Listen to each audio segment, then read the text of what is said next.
Interested ছিল না সে, সবাই অ্যাটেনশন পায় না। সে বলছে জানো যে হয়তো বা ভাইরাল হওয়ার জন্য, কিন্তু সে বললেই তো আর বিয়ে করবে না।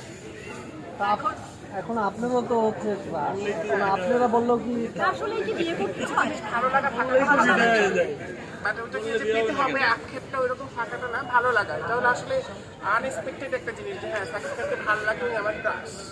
আর আসলে যে সবাই সবাইকে বিয়ে করে বা পায়, ভালো লাগতেই পারে একজনকে, ভালো লাগবে আমাদের ভালো একজন দর্শন একটা, তাকে ভালো লাগবে এটাই সব। আপু আমি একটু কথা বলি, মানে আপনি তো বললেন না যে শাকিব খান তো বললেই তো বিয়ে করা যায় না, মানে বিয়ে শাকিব খান তো হ্যাঁ করলেই মেয়েরা ফিদা হয়ে যায়। হ্যাঁ, তো সে বলতে হবে, আমরা বলতে হবে না, তো সে বলতে হবে, শাকিব খান সে তো বলতে হবে। কখনোই বলবে না, কারণ সে হলো কিং খান। সে না বললে তাহলে তো মেয়েরা বিয়ে করবে না। আর যারা বিয়ে করেছে সে হ্যাঁ বলেছে বলেই তো করছে। শাকিব খান তো ভালো লাগে না, এমনি তো না, শাকিব খানের চোখ অবশ্যই দেখলে ভালো। পরেই তো ফিদা হয়ে যায় মেয়েরা। সে না বললে কিভাবে বিয়ে করবে? এটাই তো ক্রাশ। আমরা সালমান খানকে পাবো বাট আমরা সালমান খানকে ভালোবাসি, ক্রাশ তাকে নিয়ে স্বপ্নও দেখছি, তাই বলে কি ওটা আমার হাজবেন্ড বিয়ে করবো এরকম? সালমান খান তো সালমান খান। তাহলে ওই রকমই আচ্ছা আপুর কাছে আবার একটু যাই। সিনেমা অবশ্যই দেখবো আমরা, এবং আজকে তো হল বুকিং, কোনো টিকিট নেই। আমরা আমার বাংলা সিনেমা দেখার পরে আমরা নেক্সট ফিরে এসে